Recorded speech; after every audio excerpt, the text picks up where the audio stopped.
This week, there's been a lot of talk about mandatory vaccinations, vaccine passports, and the back-to-school masking plan. To unpack it all, joining us now is Adam Hunter. He covers politics for CBC Saskatchewan. Adam, let's start with the province. What's their position on vaccine passports?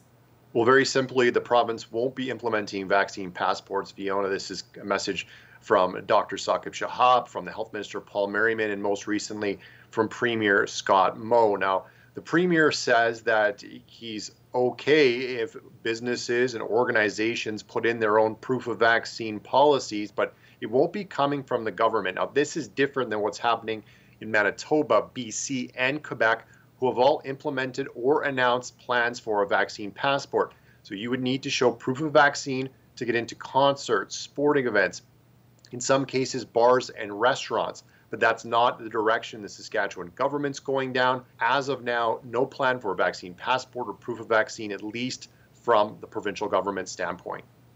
So now, the city of Saskatoon has been talking this week about some ideas around mandating vaccines for their staff. What are options for cities to start mandating vaccines? It's a really good question, and it's a bit of a gray area, Fiona, in Saskatchewan, because you may remember, and our viewers may remember, that in 2020, Mayor Michael Fougere in Regina, the former mayor, and the city council discussed putting in some measures like closures of non-essential businesses to try and slow the spread of COVID-19. The province said they couldn't do that, couldn't enact a local state of emergency, that it would be too confusing. When we asked the Health Minister, Paul Merriman, this week about the city of Saskatoon and perhaps other municipalities putting in their own vaccine policies, he said he'd have to look into the legalities on that, but he would want the cities to work with their local medical health officers and also the provincial public health and Dr. Shahab's office to make sure things are more uniform. So it's something we'll have to wait and see on. Okay, it's been a really busy week for you this week. What are you going to be watching for next week?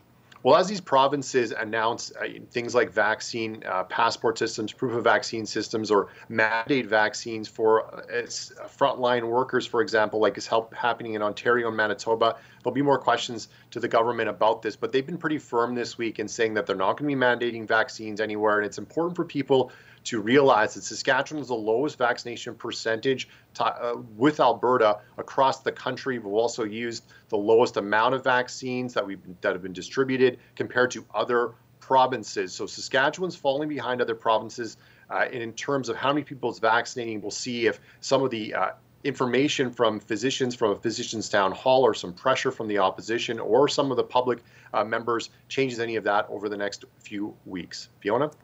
Thank you so much, Adam. Adam Hunter covers politics for CBC Saskatchewan.